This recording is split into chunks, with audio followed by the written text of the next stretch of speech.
Segundo Reis 20, verso 1 diz assim: naqueles dias, Ezequias adoeceu de uma enfermidade mortal. Veio ter com ele o profeta Isaías, filho de Amós, e lhe disse: assim diz o Senhor, põe em ordem a tua casa, porque morrerás e não viverás. Atenção para a ordem de Deus através de Isaías: põe em ordem a tua casa. Fecha os olhos, vamos orar. Senhor, mais uma vez, vamos diante de Ti, carentes da Sua misericórdia, carentes do Seu amor. É nítido que o fim se aproxima. Os ataques, as tentações, provações se tornam mais intensas.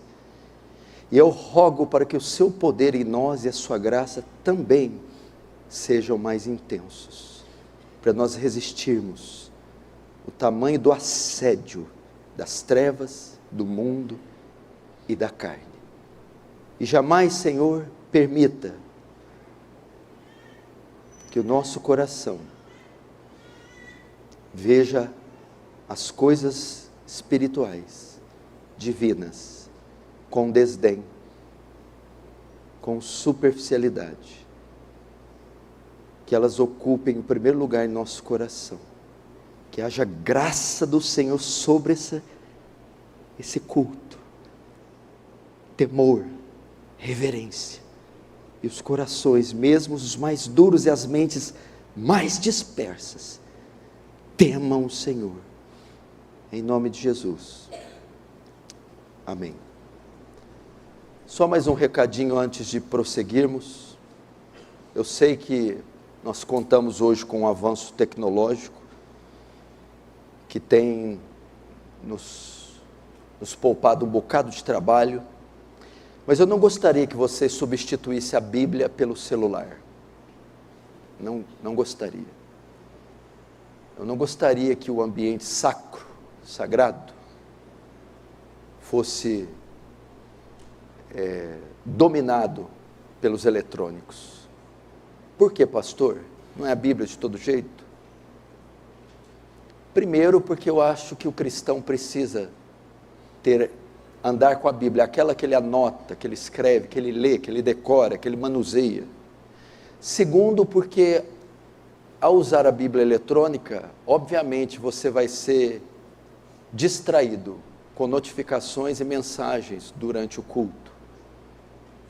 E é o único lugar que a gente não precisa do celular, dos eletrônicos, é a igreja.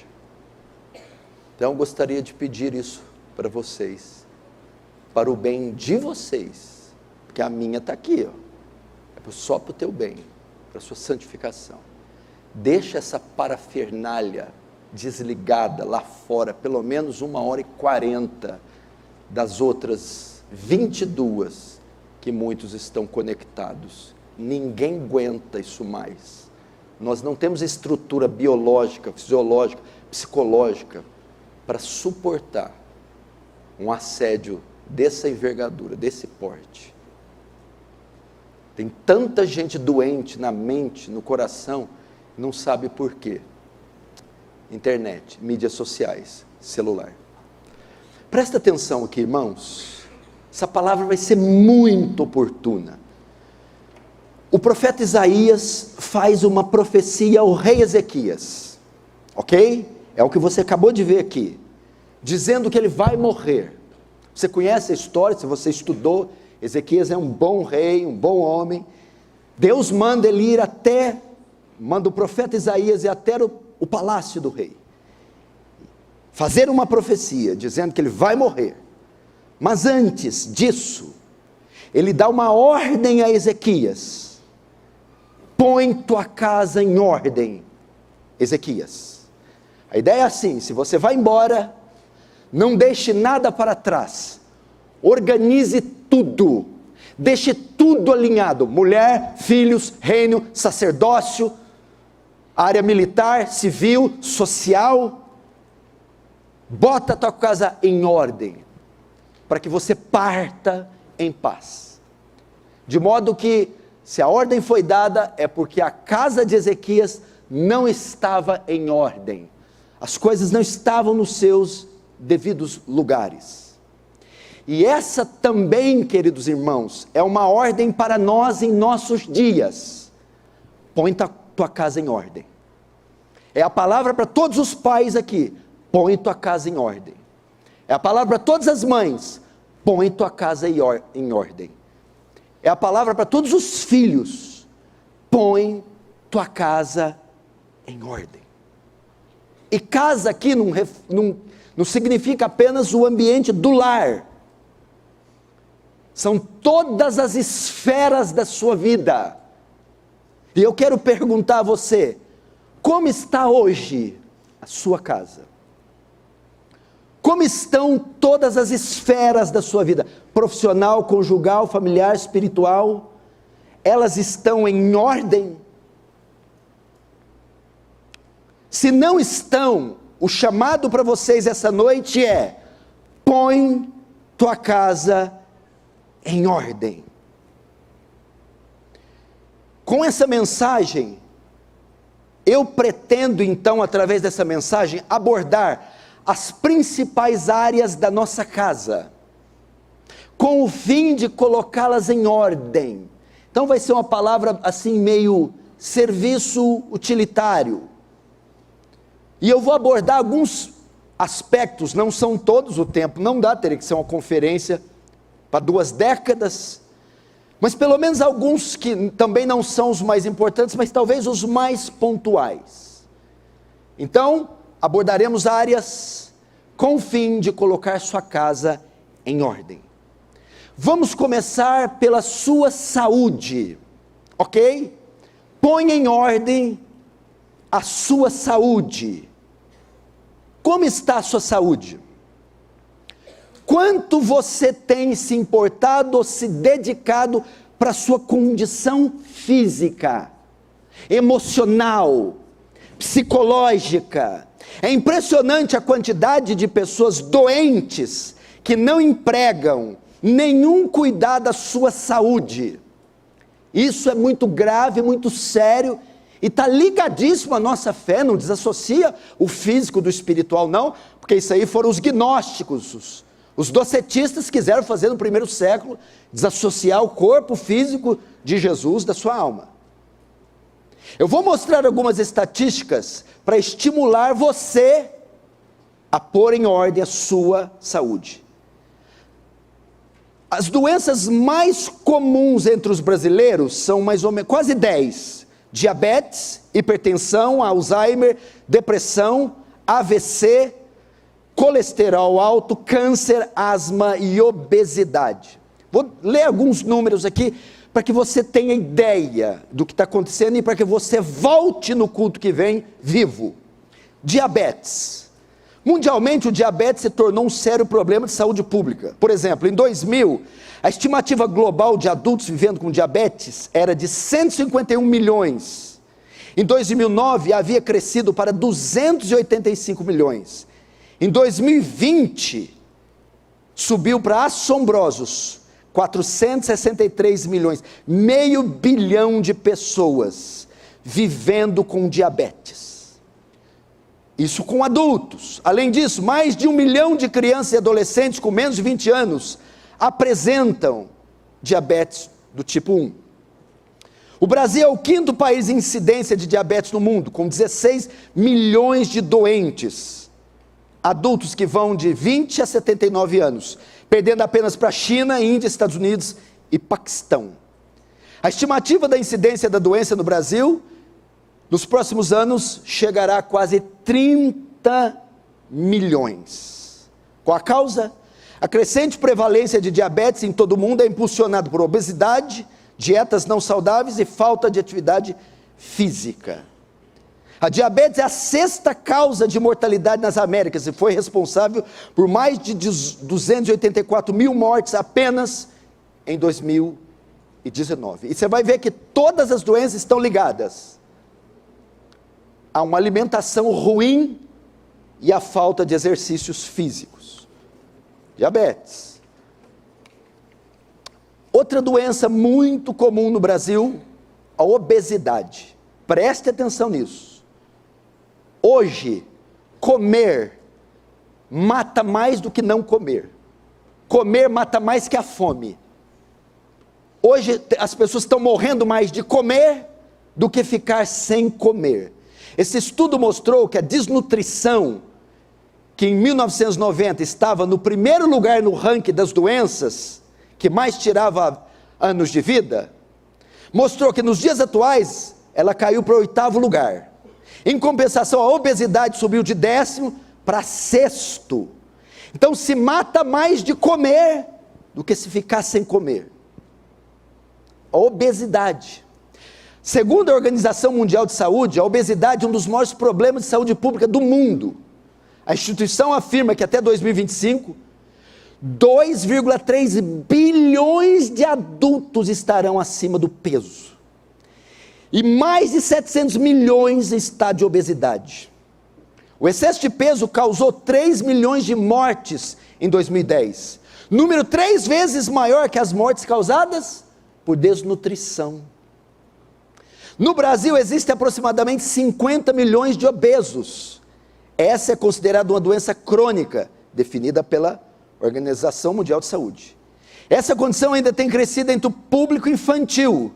De acordo com o Relatório Mundial de Obesidade, só no Brasil existe quase 8 milhões de crianças obesas, afetando 23% nas faixas de 5 a 9 anos e 18% de 10 a 19 anos. Você já viu as pessoas? Caras inchadas, fora do peso. É qualquer uma, passou de 20 anos, 20, 21, as pessoas completamente fora do peso. E é considerado pela Organização Mundial de Saúde uma doença. Diabetes é uma doença que tem a ver com nutrição, comer demais, excesso de carboidrato, açúcar e falta de exercício. Obesidade, a mesma coisa. Comer demais, comer compulsivamente, comer uma alimentação sem nenhuma educação alimentar e falta também de exercício. As pessoas estão inchadas, inflamadas, doentes. Às vezes, essas obesidades não é nem a comilança. Come-se tão mal que o corpo está inflamado, essas pessoas estão inchadas, doentes. Mãos, dedos inchados, rostos inchados. Crianças, pais que não têm a menor noção, filhos, mas assim, estão muito acima do peso, doentes. AVC, o acidente vascular cerebral, o derrame, né?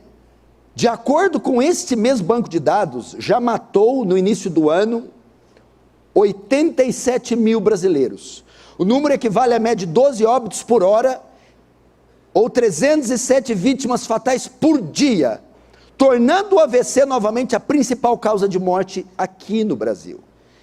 Existem 2 tipos de acidentes vasculares cerebrais, o hemorrágico e o isquêmico. Ambos, presta atenção, podem causar sequelas irreversíveis aos neurônios, que vão desde a perda de movimentos e da fala, e até mesmo o risco de morte. Dados do Ministério da Saúde apontam que no Brasil cerca de 14 milhões de pessoas têm alguma doença cardiovascular. Causa? Má alimentação, sedentarismo, aumento de peso, diabetes. Por isso se morre de derrame. Câncer.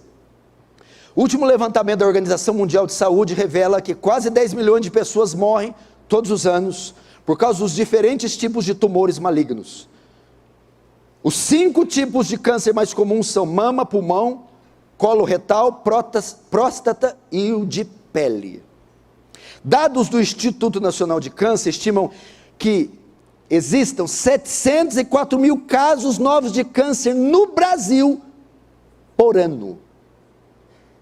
Atualmente, de 30% a 50% dos casos poderiam ser evitados, reduzindo fatores de risco, como obesidade, baixo consumo de frutas e vegetais, falta de atividade física, além do consumo excessivo de álcool, realizar mamografia anualmente, e a partir dos 40 anos, nesse caso para mulheres. Além disso, é fundamental manter o hábito das consultas e exames de rotina.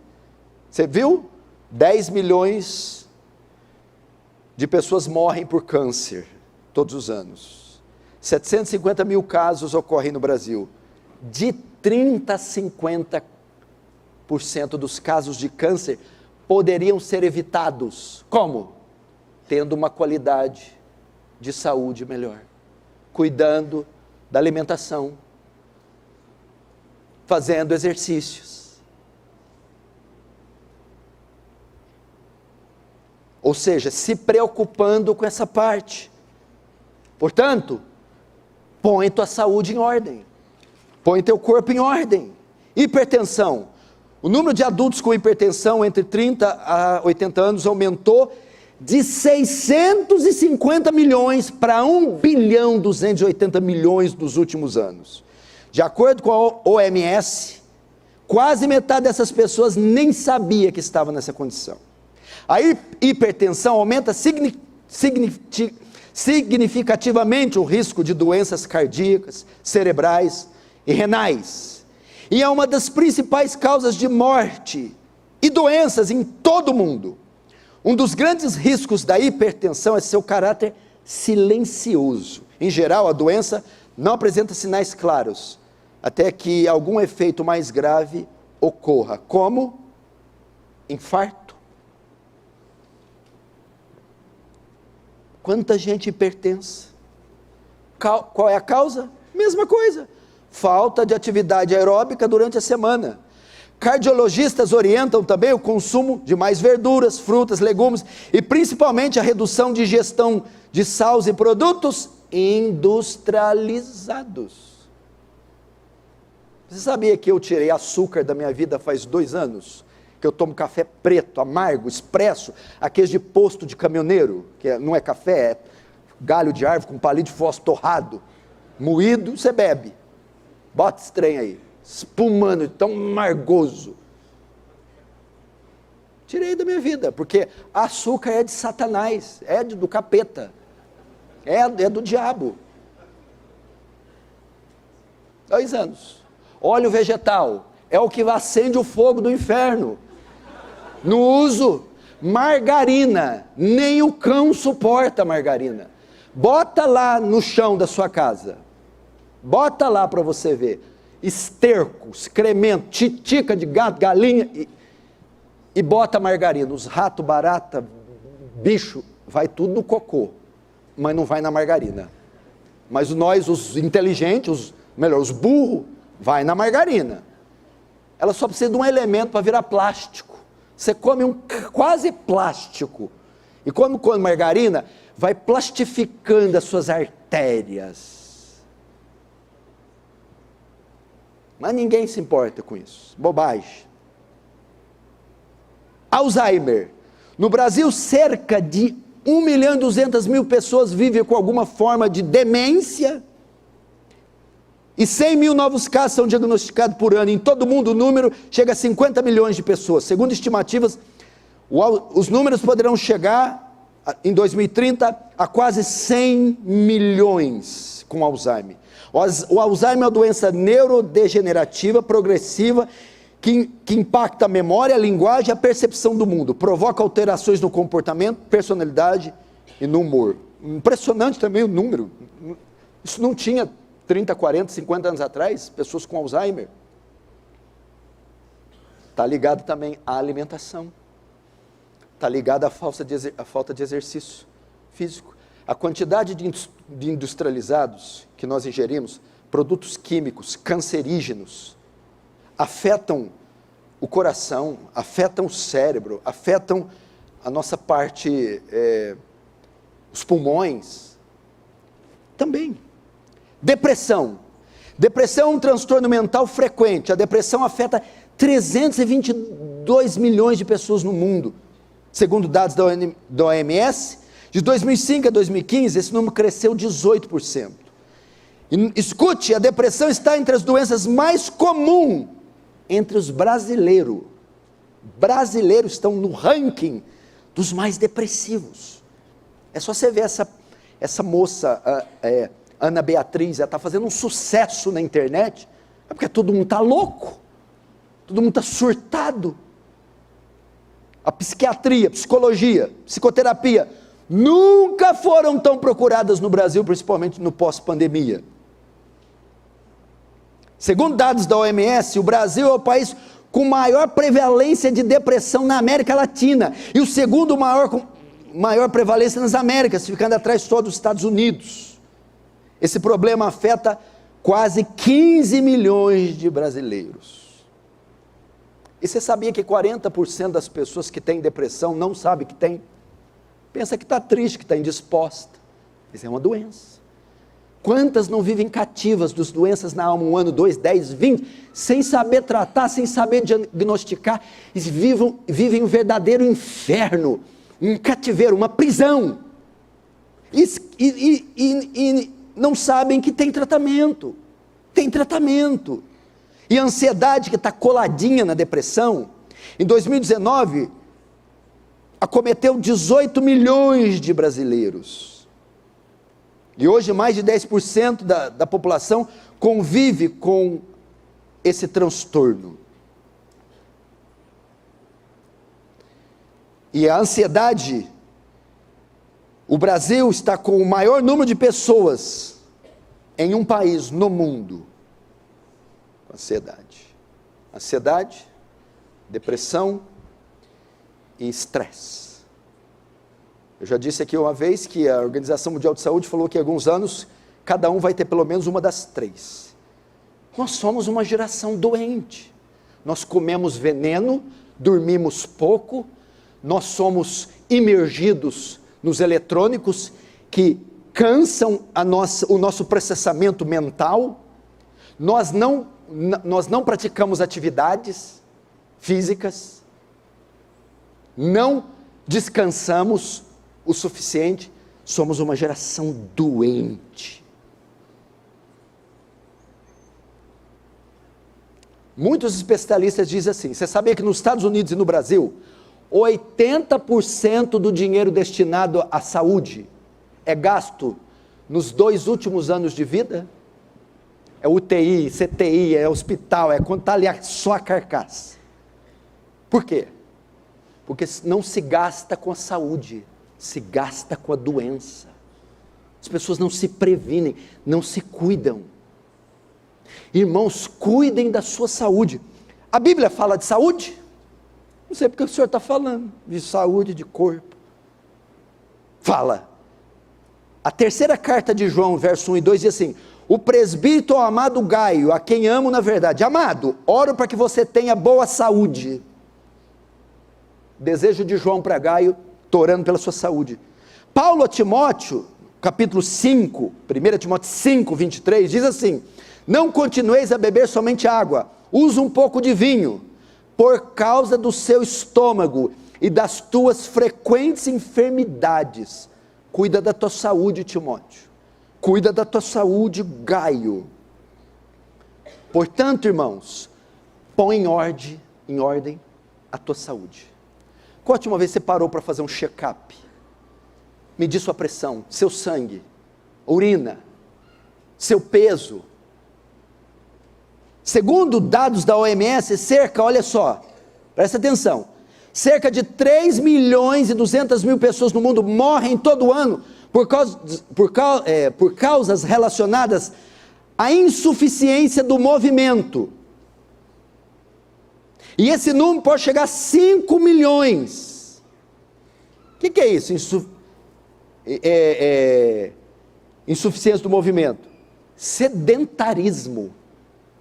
Segundo dados do IBGE, cerca de 47% dos brasileiros são sedentários. Metade dos brasileiros não praticam atividade física nenhuma. O que é sedentarismo? Falta ou redução de atividades. E a Organização Mundial de Saúde fala que se você não dá pelo menos 5.000 passos por dia, você é sedentário. Como é que é? 5.000?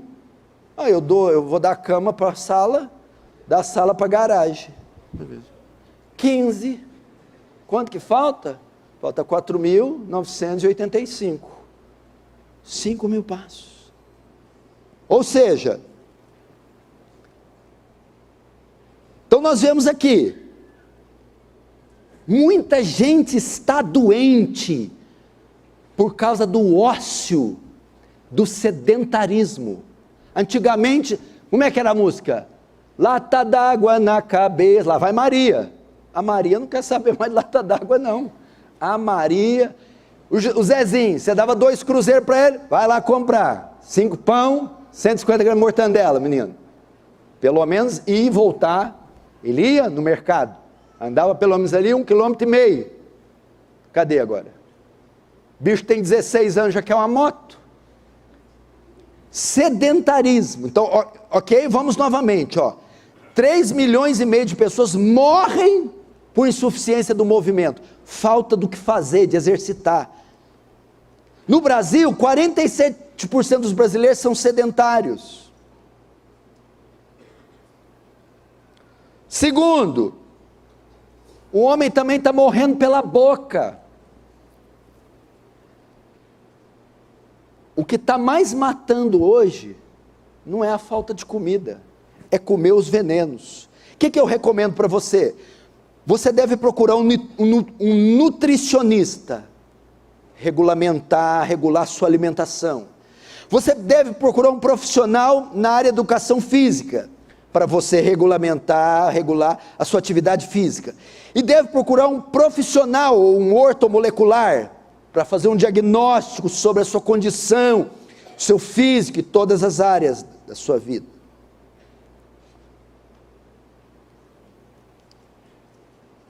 Põe em ordem tua saúde.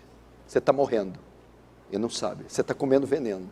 Você está acima do peso. Você está hipertenso, diabético e não sabe. Segundo, põe em ordem suas dívidas. Escute isso aqui. Em 5 anos, o número de brasileiros inadimplentes, o que é inadimplente? Vem de inadimplência. O que é inadimplência?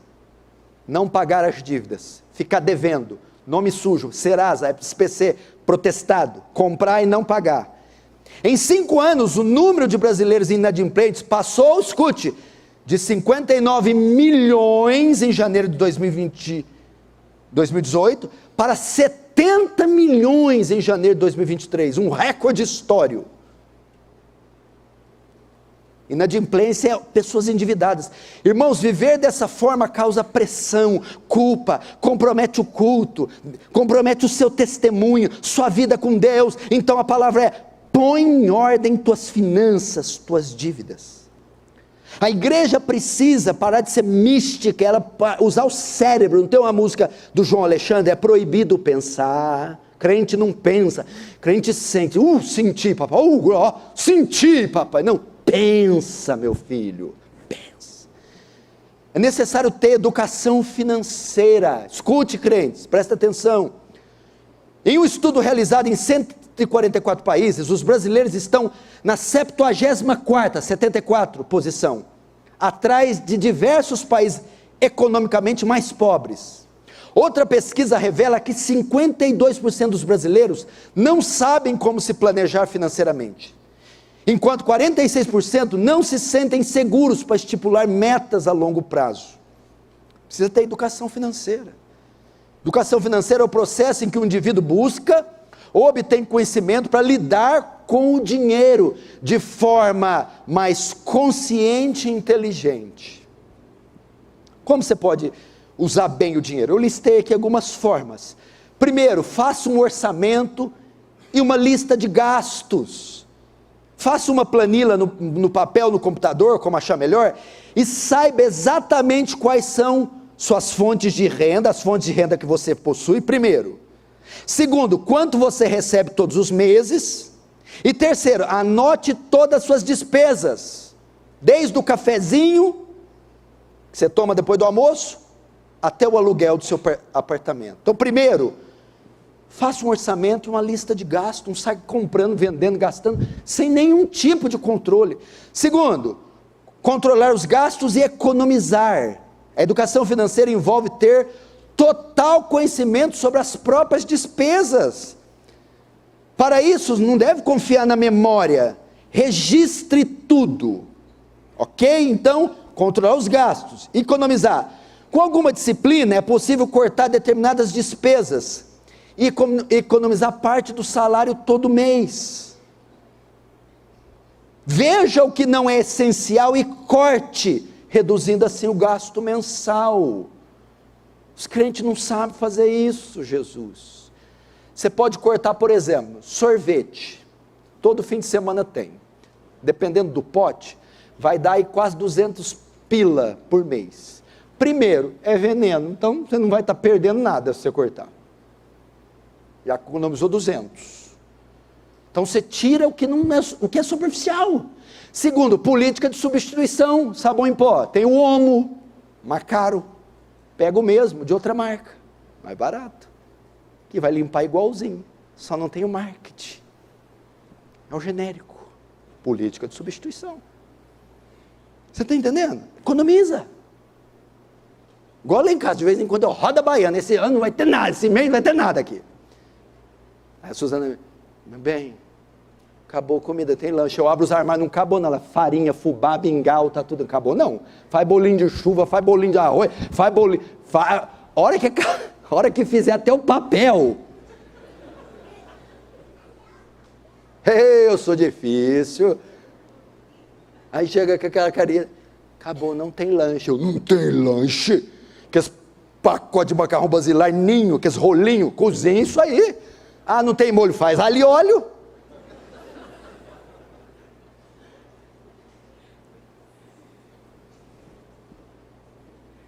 Terceiro, planejamento.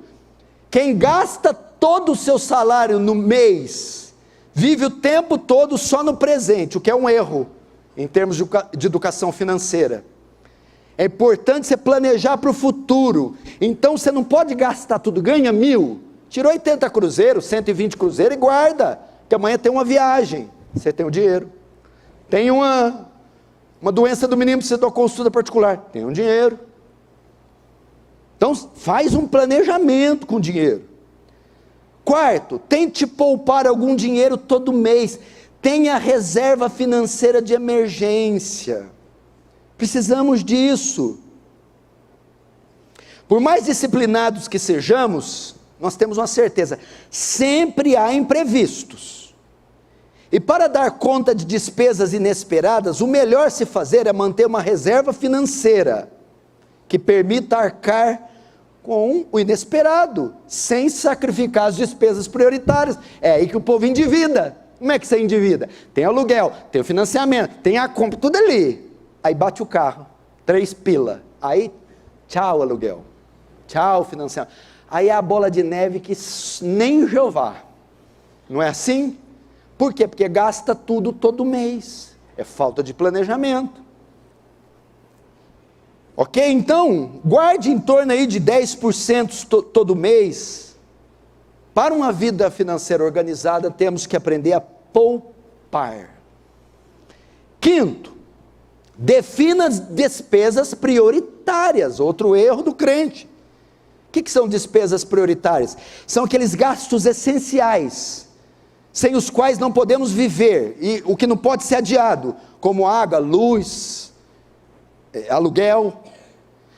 Eu escrevi uma escala aqui, como é que o crente usa o dinheiro. O crente, presta atenção, recebe, na escala é assim, em primeiro lugar, ele recebe, primeiro gasto, dízimos e ofertas. Segundo, na escala de prioridade, o aluguel, se ele mora de aluguel. Terceiro, o financiamento do carro ou da casa, se tem financiamento. O quarto, na escala dos mais importantes, água e luz. Quinto, agora, depois do dízimo, oferta, aluguel, financiamento, água e luz, agora vem a hora das compras, óleo, macarrão, arroz, açougue. Sexto, a farmácia, os materiais escolares. E se sobrar, tem gente que já falou assim, vixe, onde arruma dinheiro para tudo isso? Se sobrar o sapato, se sobrar o vestido, se sobrar o sorvete, se sobrar o tênis de marca. Mas o crente não faz assim. Você acha que o crente faz assim? O crente vai de outro jeito. O crente, na escala do crente é assim: primeiro, o sorvete.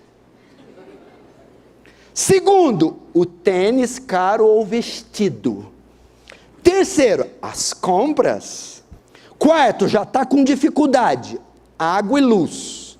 E agora, já faltando dinheiro, ele vai tentar pagar o aluguel.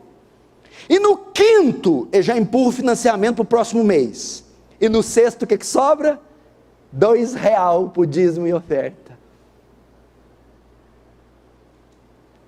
Não tem nenhum pentecostal para falar: fala Deus. É assim? É nós, a igreja, ela é top, né? Ela é top. Não é assim, irmão. Tem essa escala. Primeiro reino. O que ele faz quando ele recebe? Ele sabe que teu aluguel, teu boletão dessa grossura do carro, do financiamento. Ele vai para o shopping center. Ele vai gastar no McDonald's. Ah, se ela passar na vitrine e ver a sandália. Você está entendendo? Não pode ser assim. Prioridades. Ficar devendo é pecado, pastor? Ter nome sujo é pecado? É. 2 Coríntios 8, 21. Pois o que nos preocupa é procedermos honestamente, não só perante o Senhor, como também diante dos homens. Portanto, igreja, põe em ordem suas dívidas. Põe em ordem as suas finanças. Faz isso. Tem dívidas? Começa a pagar das menores. Não compre mais do que ganhe, não gaste mais do que ganhe. Não compre se você está devendo a alguém. Comprou? Comprei. Então paga, é justo. Faz isso. Eu tenho 60 dívidas. Começa pagando pelas menores. A de R$2 aí, 15 ali, 80 ali. E concentra as maiores para o final. Agora tem o financiamento atrasado, o boleto, cheque especial. Dá 30 mil. Só que agora é 3 contas. Você já conseguiu pagar 57. Faz isso. Terceiro, põe em ordem o sexo. O sexo? Sim, o sexo. Se tem uma das áreas que é uma das mais negligenciadas entre o povo de Deus, é a sua sexualidade, a área sexual, a área íntima. Existem casais doentes nessa área. E cônjuges sofrendo muitas tentações, porque são ignorantes na área sexual. A mulher que não procura o homem que não procura, ou o homem que procura e a mulher não aceita, ficou uma área, ficou um vácuo na igreja essa parte sexual. Parece que ela é menos espiritual, parece que não há um mandamento, parece que é uma coisa assim, sofrível, pesada. Não é uma área da vida, não é uma área secundária da vida, para ser desprezada ou tratada sem importância. No sexo existe o fator moral, o fator espiritual e o fator físico. Você tem capítulos e livros inteiros no Antigo Testamento dedicados ao sexo.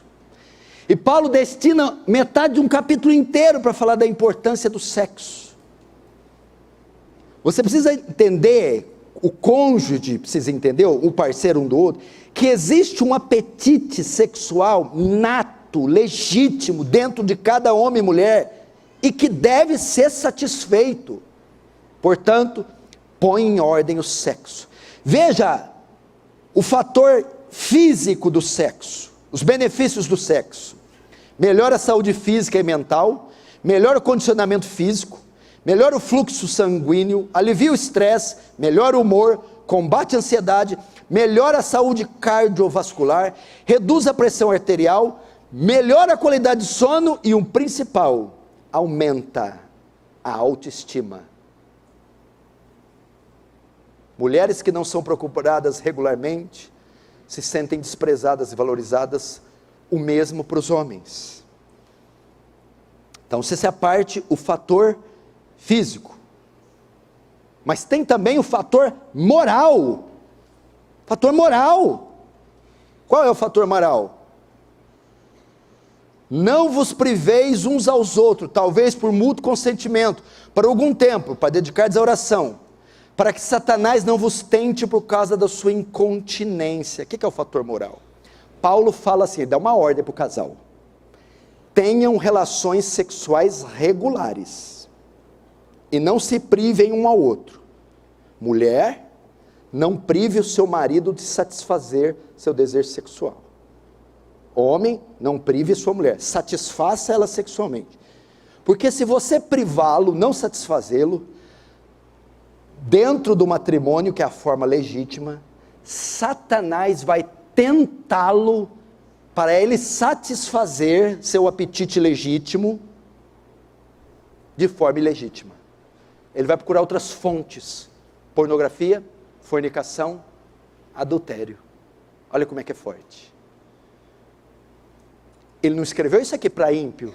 Satanás vai tentar o ímpio adulterar, o ímpio usar pornografia, o ímpio se masturbar, o ímpio fornicar. Não, é o justo. Se a mulher não supre devidamente o seu marido sexualmente, Satanás vai tentá-lo ser suprido em outras fontes. O mesmo para a mulher. Então o texto diz o quê? Olha só. 1 Coríntios 7:3, o marido conceda à esposa o que lhe é devido, também semelhante à esposa ao seu marido. O que é que Paulo fala aqui? Ele legitima o sexo, ele ordena o sexo. Sexo não é pecado, a ausência dele é que é pecado. O texto quer dizer assim: maridos, satisfaçam sexualmente suas esposas, esposas, satisfaçam sexualmente seus maridos. Ambos têm um apetite legítimo, de modo que devem ser supridos um pelo outro. Supra, satisfaça. Aí entra a guerra. Qual que é a guerra? Quantas vezes por mês, por semana? Tá bom, uma, já foi. O que você quer mais? Tem esse conflito. Ai, amor, tô cansado. Não tem isso aí? Não quero, hoje não, mãe, é dor de cabeça. A dor de cabeça é campeã. Fiz faxina hoje. Vamos lá. Você casou como mulher, é seu dever trazer alívio da tensão sexual para o seu marido, ou para sua esposa. Ele tem um apetite. Aí vem a pergunta: quantas vezes por mês ou por semana? Alguns casais vão fazer 3 vezes por semana, totalizando aí 10, 12 por mês. Outros não, 1 por semana, totalizando 4. Tem uns que 1 por mês, tem uns que 1 por bimestre, tem uns que 1... Quem que decide isso? Olha que coisa simples. Quando você vai num self-service, melhor, comer à vontade, R$30 à vontade. O que dosa a quantidade de comida que você põe? O que determina a quantidade de comida que você põe? A fome. Por que o Augusto pôs pouquinho? Pouca fome. Aquele nível de comida é suficiente para matar a fome. O pai não, bota uma montanha. Qual é a quantidade de vezes que o casal deve fazer? A quantidade que ambos os cônjuges fiquem satisfeitos, fartos. É isso que define. Tem casais que se fartam 1, 2 vezes por semana. 5 vezes por mês. Tem casais que se fartam, a gente gosta do dupla camada de cheddar, tem que ser um pouquinho mais. Outros não. Então não tem um número determinado, é o apetite de cada um que determina a quantidade de vezes que faz. Se terminar o mês, a mulher tem que perguntar ao marido: e aí? Satisfeito? Não. E aí, satisfeita? Não. Então vai ter que mexer. Ou, e aí, satisfeito? Satisfeito. Opa, maravilha. Ô Jeová. Então não precisa mexer. É assim. Não, você está vendo eu com vergonha? Eu não estou com vergonha. Não. Eu sei que isso aqui é espiritual, isso aqui salva casamento. Isso aqui salva casamento. Tem gente que divorcia, adultera, trai. Por quê? Porque chega em casa e não tem comida. Aí vai comer esses PF aí fora. Estou mentindo? A ilustração é essa, querido. Não, estou sendo lúcido, claro, bíblico. É um apetite fisiológico, biológico. Não é suprido em casa. É claro que o crente não é ordenado, mas ele vai ser tentado. E aí, para terminar, não vos privei uns aos outros, salvo talvez por mútuo consentimento, por algum tempo, para vos dedicardes à oração, e novamente vos ajuntais para que Satanás não vos tente, por causa da vossa incontinência. Primeiro, Paulo vai dizer, marido satisfaça a mulher, mulher satisfaça o marido. Agora aqui, maridos, tenham relações sexuais regulares com suas esposas. Esposas, tenham relações sexuais regulares com seus maridos. Então não está dizendo aqui também o que está ensinando aqui. Não é só quando quer.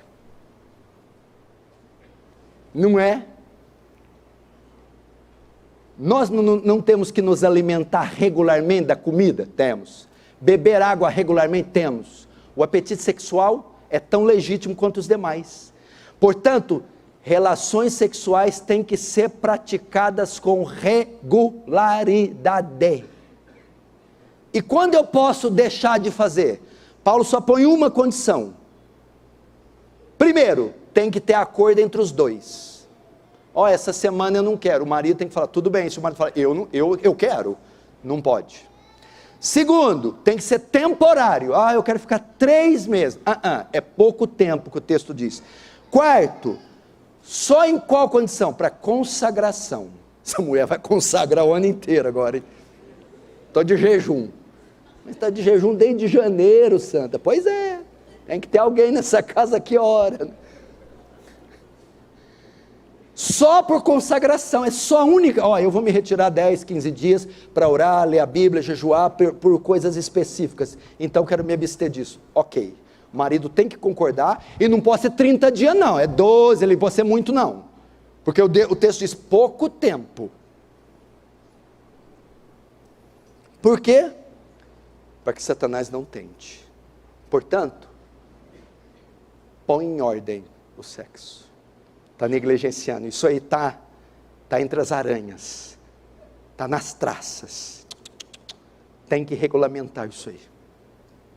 Tem que revitalizar. Tem que botar em dia. É um princípio. Você quer ver como é que é um princípio? Agora eu pego você. Se você não acreditou até aqui, eu não te convenci. 1 Pedro 3. Vós maridos, coabitai com as vossas esposas, com entendimento, dando honra a ela como vaso mais frágil, para que as vossas orações não sejam impedidas. Coabitai, entra a relação sexual no meio. Coabitai. Se a relação sexual, assim como as demais coisas do lar, não estiverem em dia, vossas orações podem ser impedidas. Põe em ordem o sexo. Quarto, põe em ordem os filhos. Essa categoria não está recebendo a atenção e o cuidado necessário.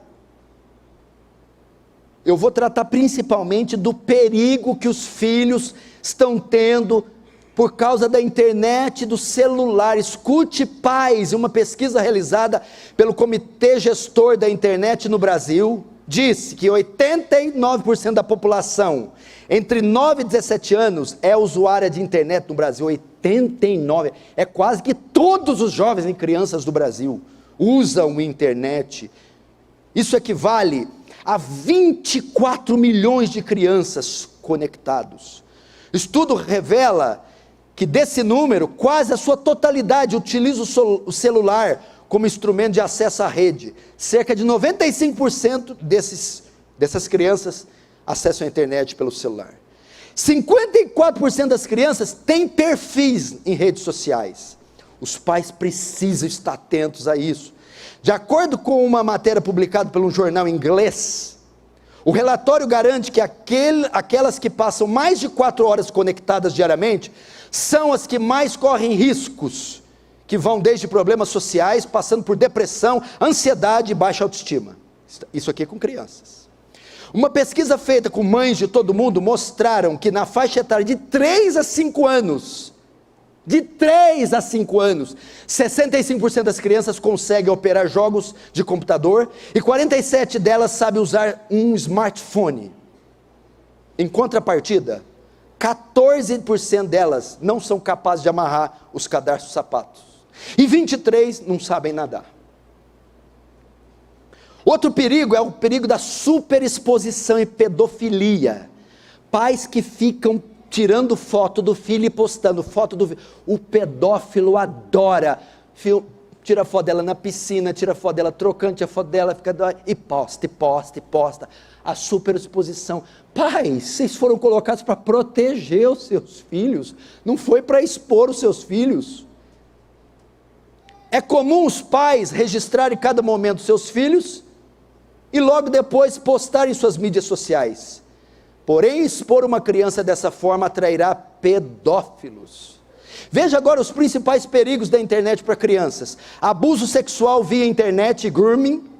Uma criança pode ser assediada e abusada sexualmente através da internet, por meio de diálogo com o agressor e troca de conteúdos, como vídeo e fotos. Eu já citei aqui, uma moça que congregava aqui, tinha 2 sobrinhas, e a mãe deixava com o celular, uma de 3 e uma de 5, e toda vez que entrava no quarto, elas estavam com o celular nuas, peladas, e a mãe descobriu, estava tirando foto das genitálias e enviando pelo WhatsApp, 3 e 5 anos.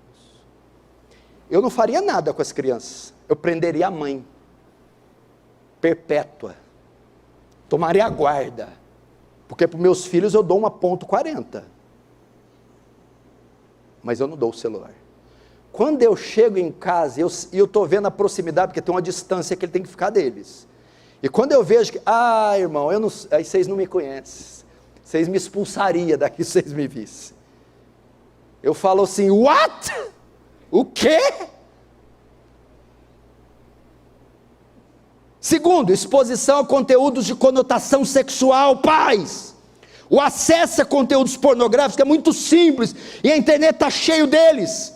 Em sites de conteúdo eróticos, uma criança pode se deparar com fotos e vídeos chocantes, que alteram sua percepção sobre o que é sexo, sexualidade, e a relação de afetividade no momento do sexo. Eu nem sei mensurar o que é isso.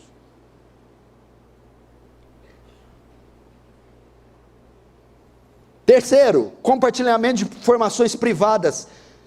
Algumas informações simples que a criança passa no celular, como eu moro num prédio cinza, no fim da rua tal, podem parecer apenas conversas casuais com outro colega.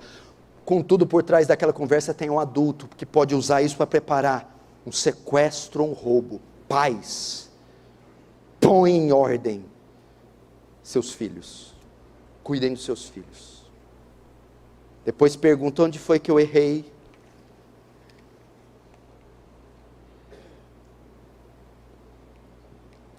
Quinto, vou falar um pouco mais de criança aqui, de casamento. Põe em ordem tua vida.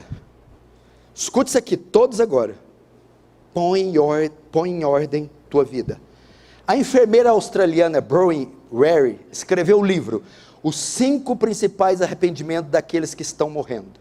Ela foi enfermeira por mais de 40 anos, e ela acompanhou muitos pacientes em fase terminal, nos últimos dias de vida, e morriam. E ela via o que esses homens declaravam no final da vida. E a maioria desses homens morriam arrependidos, já de idade. Ela descreve os 5 maiores arrependimentos relatados pelos pacientes no final da vida. E ela passou vários anos cuidando deles. E a enfermeira observou em sua lida diária com eles, que um dos arrependimentos mais recorrentes em pacientes em final da vida era, escute, eu gostaria de não ter trabalhado tanto, ficar tanto tempo fora de casa, feito tanto e perdido a minha família. A enfermeira relatou que esta fala foi dita por todos os pacientes, principalmente sexo masculino. Essas pessoas diziam que perderam o crescimento dos seus filhos, a companhia do seu parceiro, sua saúde, a sua vida religiosa, e todos eles, no final de vida, lamentaram profundamente ter gastado tanto suas vidas, trabalhando duro e por horas e horas.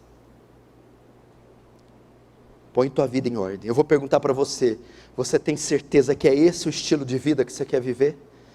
Vale a pena andar por esse caminho? Vale a pena ser esse tipo de homem? Pagar esse preço tão grande, longe da mulher, longe dos filhos, sem vida devocional, sem criar nada, um escravo do trabalho? Olha aqui, 40 anos. Todos, ela diz, todos no final da vida diz, não gostaria de ter gastado a minha vida desse jeito. A ideia assim é aqui, ó. Vem cá. Você tem certeza que isso que você está fazendo é o que você deveria fazer? Que onde você está é onde você deveria estar? Que vale a pena viver desse jeito, gastar o tempo com essas coisas, a vida com isso? Talvez não. Talvez essa enfermeira está ajudando a discipular a gente aqui. E aqui eu tenho 3 princípios. Põe em ordem a tua vida. Primeiro, cuide do seu casamento. A sua mulher, a Bíblia diz para maridos, homens casados, ela deve ser tratada como uma rainha. É Deus no céu e ela na terra. Amizade, companheirismo, dedicação, cuidado, amor. Você está fazendo isso, marido e homem? Põe em ordem a tua casa. Cristo te deu uma mulher, como Ele deu, Deus te deu uma mulher, como Ele deu uma noiva para Cristo. Como essa noiva, pecadora, falha, fraca, e Cristo faz o que? Adorna, esculpe, alisa, ama, guarda, consola. Maridos, adornem suas esposas, amem suas esposas, vivam para suas esposas. Você não teria direito de casar se não fosse para fazer isso. Põe em ordem a tua casa. Diz para amar, para prover, para proteger, para discipular, para ensinar, para consolar, para cuidar, para alimentar, para acariciar, para satisfazer. Leve ela para jantar. A última vez você levou para jantar? Qual a última vez você deu um sapato? Não é do dragão dos calçados ali, não, ô infeliz. R$15 ainda pede desconto. Dá para fazer por R$13,50? Vai lá na Milano, vai nessas potrocas aí, top, parcela em 18 vezes. Não, tem que ter educação financeira, compra à vista. Se vira, trabalha, para de comer, compra à vista. Dá o vestido para a mulher, paga uma viagem, nem que for para Poços de Caldas. Vai ver a fonte, o mirante com a mulher, dá um doce de pote para a mulher. Segundo, cuide dos seus filhos. Vem cá, pai, deixa eu falar um negócio aí. É uma coisa aqui que não é muito dita, não é muito falada, a gente está esquecendo. Você está preocupado com o futuro dos seus filhos? O que você está deixando para eles? Tem um terreno que você está deixando para eles? Curso de inglês? Uma casa, um carro? Se ele casar hoje, você vai contribuir com o quê? Você fez uma poupança para ele? Você está deixando uma herdade para os teus filhos? Você sabia que na Bíblia está escrito assim, ó, não são os filhos que entesouram para os pais. São os pais que entesouram para os filhos. O que é isso? Dinheiro de filho não é papai, não. É pai que supre filho. É pai que faz a poupança de filho. Sabe o que acontece hoje? Muito da moda antiga. O menino trabalha, rala, trabalho é dele, ele que sofre, tem que dar o dinheiro tudo para o pai. Não, senhor. Isso não é bíblico. É bíblico ajudar? Ajudar sim. Arcar com parte das despesas, sim. Tomar o dinheiro do menino, a Bíblia diz, digno do salário é o trabalhador. Quem tem que receber é quem trabalha. Se você não tem dinheiro para dar para o teu filho, comprar um terreno, ajudar ele, pelo menos não toma o dele. Como é que ele vai casar? Como é que ele vai tirar carta? Como é que ele vai comprar um carro? Como é que ele vai comprar uma roupa digna? Você que tem que dar dinheiro para tudo. Ele não é obrigado a arcar com as contas da casa, é o pai. Se o pai casou, se o pai tem filho, ele tem que ser responsável por suprir as necessidades da mulher e dos filhos. Então o senhor não concorda que os filhos ajudam? Não, concordo com parte, e uma parte modesta. O menino tem direito de desfrutar do dinheiro dele, comprar as roupas dele, fazer a poupança dele, tirar a carta dele, comprar o veículo motorizado dele. Nós estamos esquecendo isso. Hoje os pais morrem, não deixa nada para os filhos. Hoje os filhos casam, não tem nada, coitado, é uma dificuldade, porque os pais não se preocuparam em deixar uma herança para os filhos.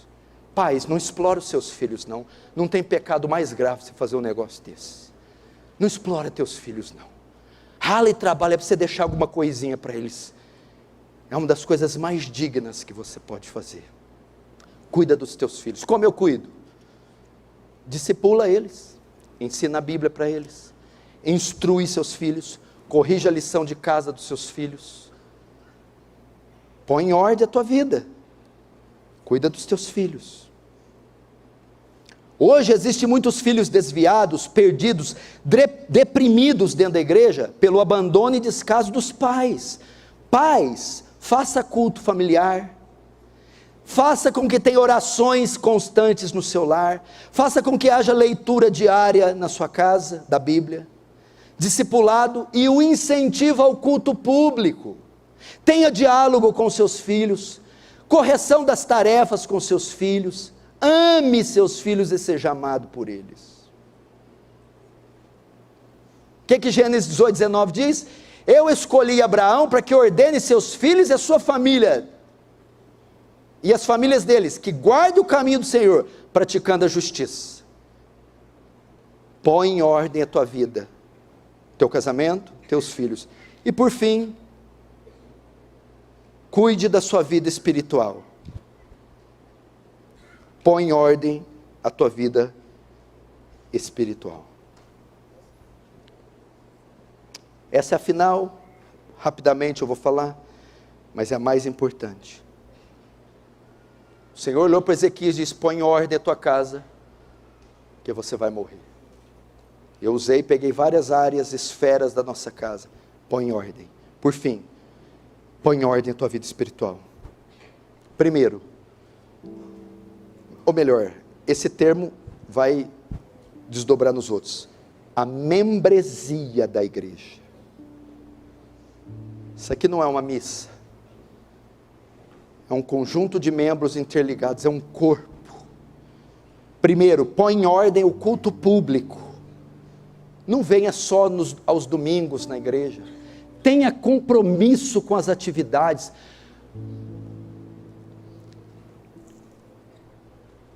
Conserte a sua relação com a igreja, com o culto. Põe em ordem a sua presença e a sua assiduidade nos cultos, reunião de oração, escola dominical, culto público. Põe em ordem isso.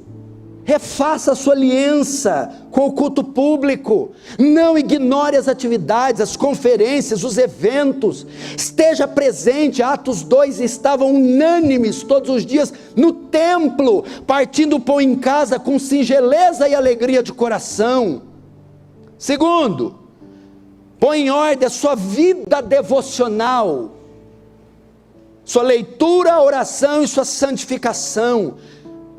Tenha uma rotina com Deus, em leitura particular da Bíblia, em oração secreta, e trabalhe para a sua santificação. Terceiro, põe em ordem o seu serviço na casa de Deus. Sirva a Deus de alguma forma, na limpeza, no louvor, na manutenção. Põe em ordem.